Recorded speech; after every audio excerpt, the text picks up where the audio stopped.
Pernah satu ketika Rasulullah memberi nasihat kepada salah satu sahabat.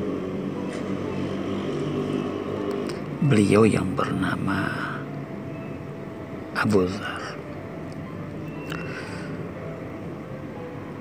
Beliau berkata kepada Abu Dzar, "Wahai Abu Dzar, jagalah lisanmu dari mengucapkan kata-kata yang menyakitkan, kata-kata yang tidak pantas. Sebab ketika engkau mengucapkan hal tersebut, maka sama halnya engkau tidak pernah mengerjakan kebaikan apapun juga." Coba Anda lihat, lisan dengan amal punya hubungan yang erat. Kita terkadang menganggap hal ini begitu remeh, pandang enteng kita. Kita berpikir bahwa amal kebaikan sesuatu hal yang lain, sikap sesuatu hal yang lain juga, nggak ada hubungan. Yang penting saya sudah beramal, saya sudah berbuat baik, ya udah. Akhlak saya mau seperti apa, itu lain urusannya. Tidak seperti itu. Amal perbuatan tidak lain tujuannya ingin membentuk manusia menjadi manusia yang baik. Itu.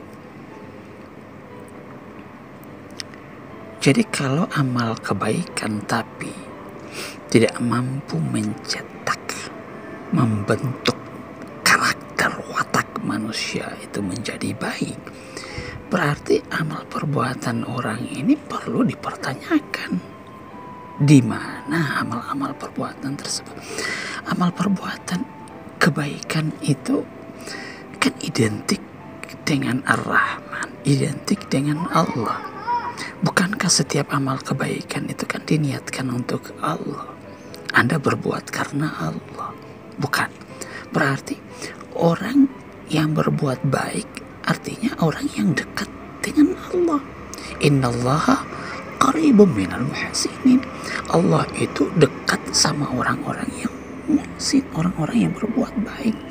Jadi kalau kemudian kebaikan-kebaikan kita sholat, kita puasa, tapi tidak mampu membentuk diri kita, dosa kita lancar, lisan kita sama sekali tidak terjaga, mudah untuk berdusta, mulutnya pedas, nyelekit, nyakitin orang.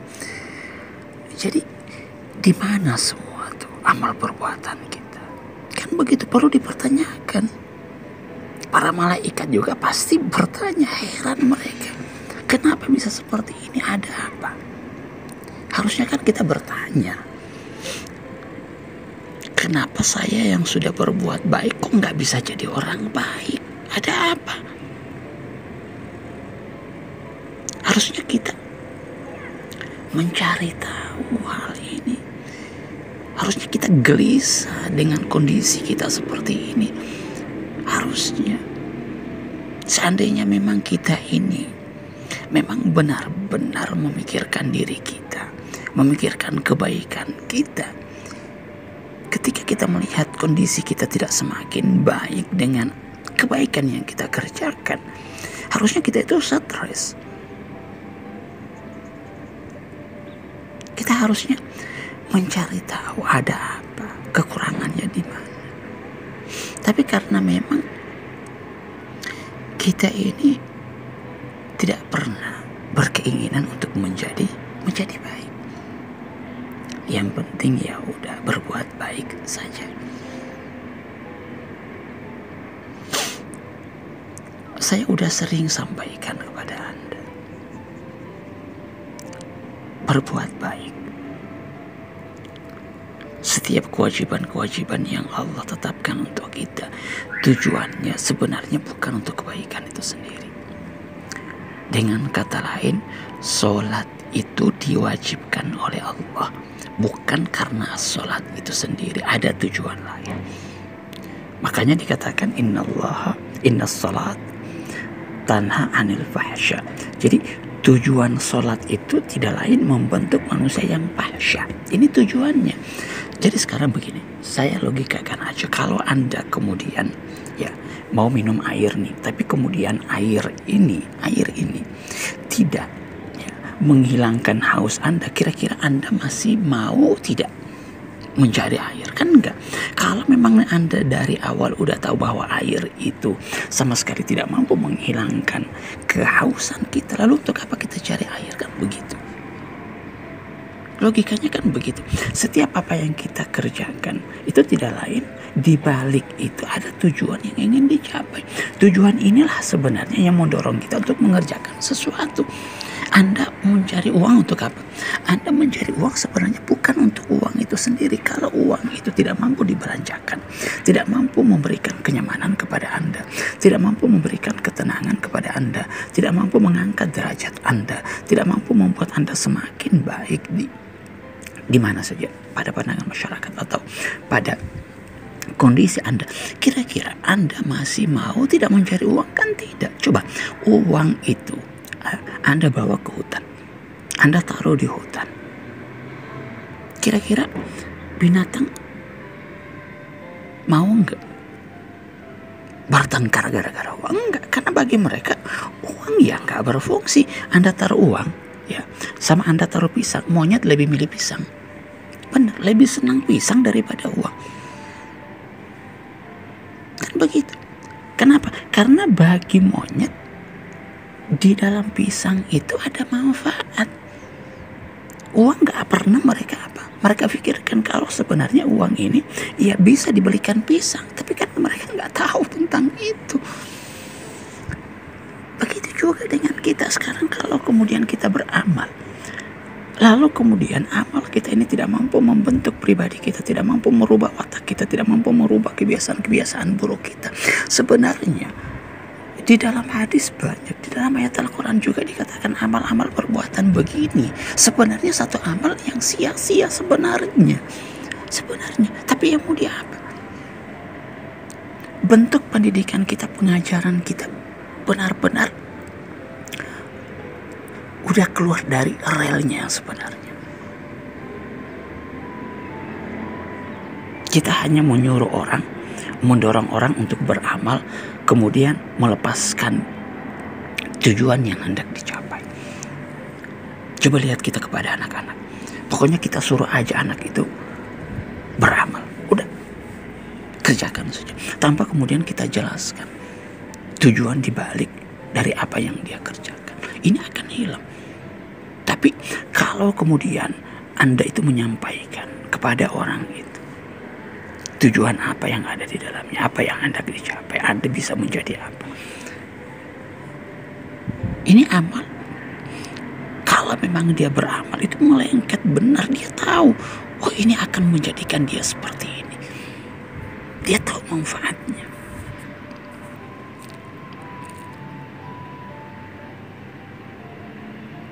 Makanya para nabi, para kekasih Allah, itu ada istilah maksum, ada istilah mahfuz. Orang yang senantiasa terjaga, terpelihara, tersucikan dari hal-hal yang buruk. Anda tahu kenapa para nabi, para kekasih Allah itu tidak lagi bisa menyentuh perbuatan-perbuatan buruk, enggak bermaksiat kepada Allah? Kenapa? Ada apa? Apa bedanya kita dengan mereka? Kita tahu bahwa kalau berbuat buruk dampaknya ini. Mereka para nabi juga ya begitu, karena mereka yang mengajarkan kita kepada kita tentang hal itu. Tapi kenapa mereka mampu melepaskan diri, mendekati aja tidak? Ada apa? Apakah hanya sekedar pengetahuan? Tidak. Pengetahuan sama. Mereka sama-sama punya pengetahuan tentang hal itu. Sama-sama punya pengetahuan tentang surga. Sama-sama punya pengetahuan tentang neraka. Tapi kenapa mereka mampu menjauhi neraka sejauh-jauhnya? mampu menjauhi keburukan sejauh-jauhnya dan mendekatkan diri kepada apa? Kepada surga dan kebaikan. Sedangkan kita yang tahu neraka itu seperti apa, yang membaca Al-Quran tentang ancaman-ancaman Allah, tentang mubasyirat, kabar-kabar gembira dari Allah, tapi tidak mampu menghindar dan mendekatkan diri kepada kebaikan. Kenapa? Ada apa?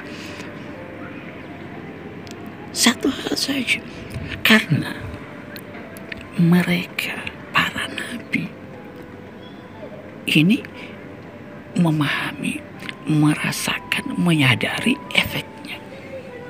Kita tidak. Mereka sampai pada tingkat melihat, menyaksikan dan merasakan hal itu. Kalau kita hanya sebatas pengetahuan saja, sebuah keyakinan saja, tidak sampai pada tingkat keimanan.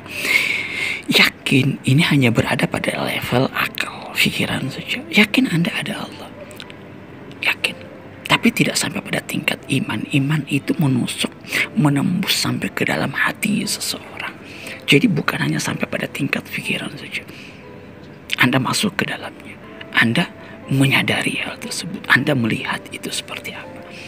Makanya perkataan Rasulullah, perkataan Sayyidina Ali yang mengatakan bahwa